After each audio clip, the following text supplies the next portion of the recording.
What's up? Today we're going to talk about great self-control and incredible survivals under such conditions when it was just about impossible to survive. But people in this video could do that. Be sure to watch this video to the end and let's start.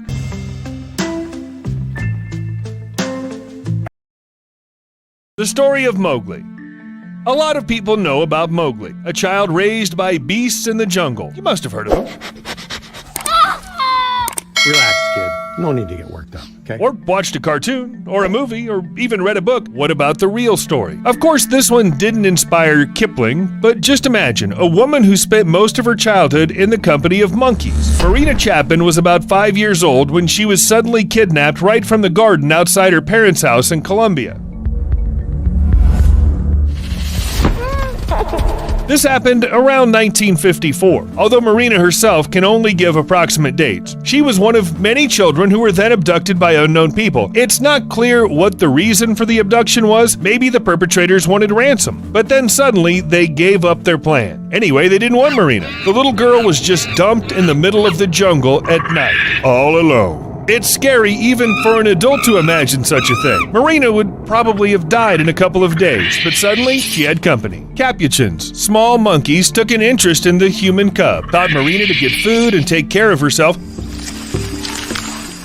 Not on purpose, just by example. They even showed the girl how to heal when she had a stomachache. Over time, Marina began to recognize monkeys by their faces, so to speak. The animals weren't happy or upset that they were joined by a human cub, but the girl was delighted. She felt like she was part of the tribe, learned to climb trees over time, and forgot human speech. Eventually, Marina spent 5 years in the jungle. 5 years eating berries, roots, and bananas. 5 years in the wild, where every day could be her last. Eventually, Marina was found by hunters who brought her back to the human world.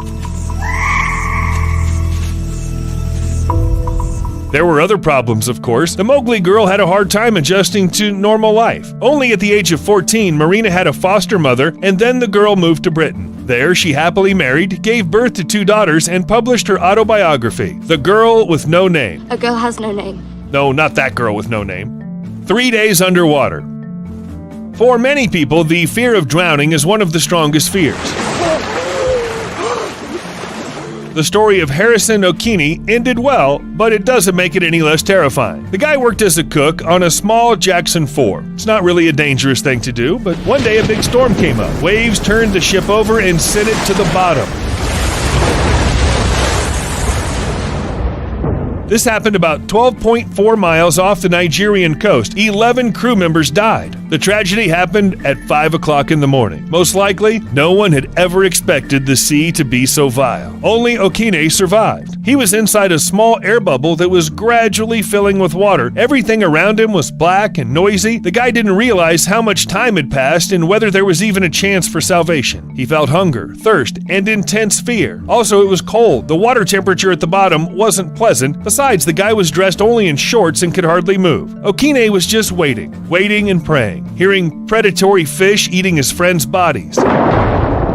It had been almost 60 hours since the Jackson 4 had been wrecked when the divers reached the ship. They were supposed to get the bodies to the surface, but they knocked on the ship just in case. Imagine their surprise when they heard that somebody knocked back, and it clearly wasn't a barracuda. And when the divers got closer to the poor cook, they thought it was a living dead. You found one, yeah? He's alive, he's alive. Okay, keep it. We don't know if Okine at first thought that the divers were his hallucinations, but they still managed to get the poor cook out of the trap, but he could have absorbed a lethal amount of nitrogen. And to avoid the casein disease, the saved guy was placed in a decompression chamber for 2 days. The very fact that Okine spent so much time at great depth and stayed alive is a real miracle. And I don't think anybody's going to argue with that. Amazing story, isn't it? Haven't you subscribed to the channel yet? We need to fix this now.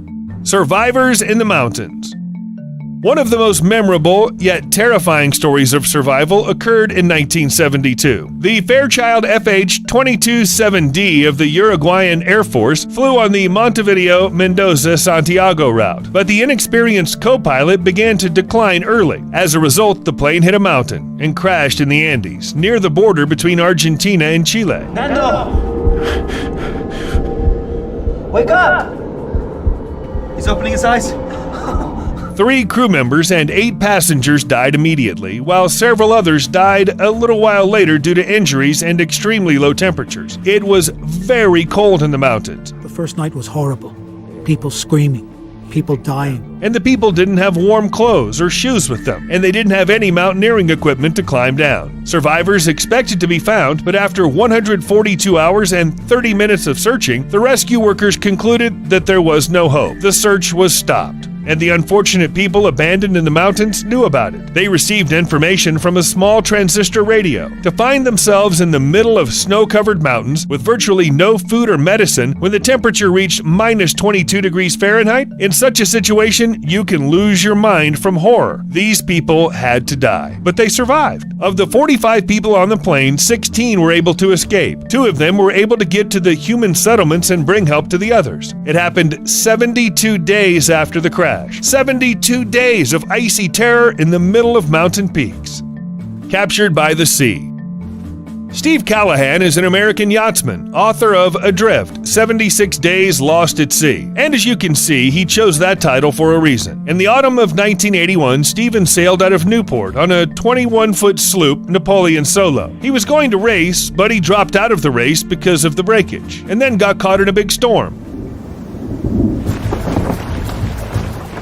Most likely, at that very moment, the whale rammed the sloop and it went down. Stephen had to move on an Avon inflatable lifeboat designed for 6 people. He had navigation charts, a harpoon gun, 2 solar water desalters, and a sleeping bag, as well as a book on high seas survival, and some more things. The current was slowly carrying the raft. Stephen was hunting fish and birds, gathering drinking water, and hoping for salvation. But not too much. The man thought that he could only rely on himself. He was exercising, repairing his equipment, and he was ready to do anything not to go crazy from idleness. In 76 days, an entire ecosystem had developed around the raft, which attracted not only birds, but also sharks. Anyway, it was a serious challenge. In the end, Stephen was rescued by sailors. The man lost 1/3 of his body weight and was covered in blisters because of the seawater. He was immediately taken to the hospital, but Stephen left it the very same night. The yachtsman spent the following weeks recovering on the island and hitching a ride on boats through the West Indies. Amazing man. Despite the harsh ordeals, Stephen still enjoys sailing and the sea, and nothing can stop him.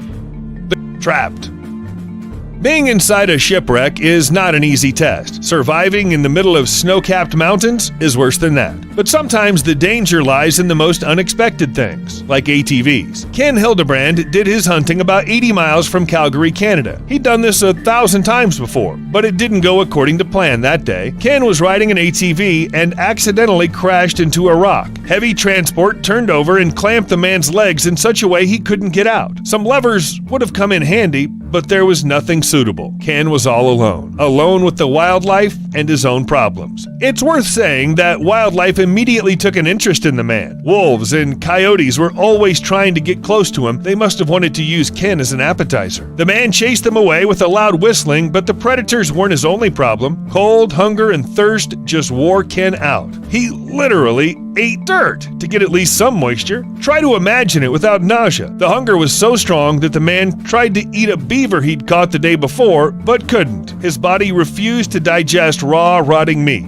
Eventually, Ken was trapped for 96 hours, and he would probably die if it hadn't been for the occasional traveler with a dog who appeared near there. It wasn't the traveler, his dog, or even coyotes who were most surprised by what happened. The director of medical emergency services was shocked. According to him, Ken just shouldn't have survived. Not under these extreme conditions, but he did survive. And here's a funny fact. Ken's wife didn't even know her husband was missing. The hospital staff informed her about the incident. Well, that's it for today. Try to stay away from ATVs in the Grand Canyon. Never give up hope, and remember to like our videos.